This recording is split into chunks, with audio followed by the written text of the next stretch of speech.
என் அன்பு சகோதரர் சகோதரி கர்த்தராகிய இயேசு கிறிஸ்து நாமத்தினாலே நான் வாழ்த்துக்களை தெரிவித்துக் கொள்கின்றேன். இன்றைய காலகட்டத்திலே நாம் இயேசுவை குறித்து சாட்சி கொடுப்பதற்கும் அவரை குறித்து பேசி சுவிசேஷத்தை அறிவிப்பதற்கும் மிகவும் வெட்கப்பட்டு கொண்டிருக்கிறார்.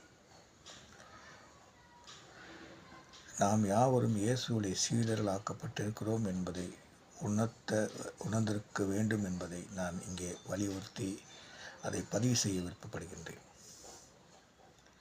யாரெல்லாம் கர்த்தராகிய இயேசு கிறிஸ்து நாமத்திலே ஞானஸ்தானம் பெற்றுக்கொண்டீர்களோ நீங்கள் யாவரும் சீடர்கள் ஆக்கப்பட்டிருக்கிறீர்கள் என்பதை நினைவு கூற விருப்பப்படுகிறேன்.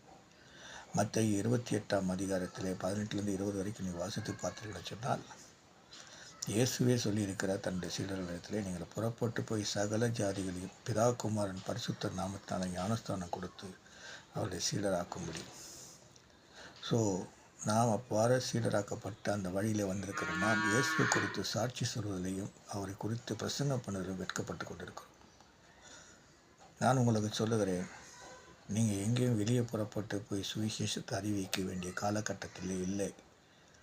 உங்களை பணிபுரிகிற இடங்களிலே சொல்லுங்கள், உங்களுக்கு வீட்டில் வேலை செய்கிற வேலைக்காரியிடம் சொல்லுங்கள், அனுதினம் பேப்பர் போட வருகிற பேப்பரிடம் சொல்லுங்கள், கேஸ் சப்ளை பண்ணுகிறான அந்த மனிதனிடத்தில் சொல்லுங்கள், காய்கறி வாங்குகிற அந்த தாயிடமோ அல்லது அந்த அன்பு நண்பனிடமோ சொல்லுங்கள், உங்கள் அயலாரிடம் சொல்லுங்கள், நீங்கள் பார்க்கிற நண்பர்களிடத்தில் சொல்லுங்கள், வேலை செய்கிற இடங்களிலே சகோதரத்தில் பகிர்ந்து கொள்ளுங்கள், பஸ்ஸில் பிரயாணம் பண்ணுகிறதோ ரயிலில் பிரயாணம் பண்ணுகிறதோ அருகில் இருக்கிற இடத்தில் இயேசு குறித்து நீங்கள் பெற்ற நன்மைகளை குறித்து சாட்சியாக பேசுங்கள். யார் அவரால் அழைக்கப்பட்டு இருக்கிறார்களோ நிச்சயமாக அவர்கள் அதை ஏற்றுக்கொண்டிருப்பார். ஆத்மா தாகத்தோடு இருக்கக்கூடிய மனிதரிடத்திலே நீங்கள் பேசுங்கள். ஒரே ஒரு முறைதான் ஆண்டவரை சந்திக்க வேண்டும் என்று யோவான் அதிகாரத்திலே பிலிப்பு என்று சொல்லப்பட்டவன் இயேசு பின் செல்கிறான், அவரோடு ஒரு ராத் தங்குகிறான், அவருடைய நன்மை தீமைகளை அறிந்து கொள்கின்றான், அவர் குணாதிசயங்களை தெரிந்து கொள்கின்றான்.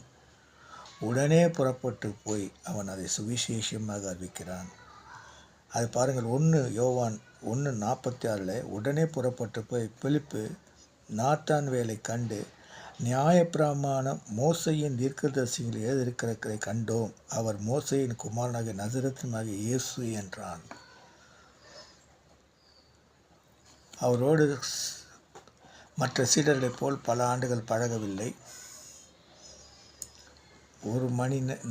ஒரு ராதான் அவரோடு தங்குகிறான்.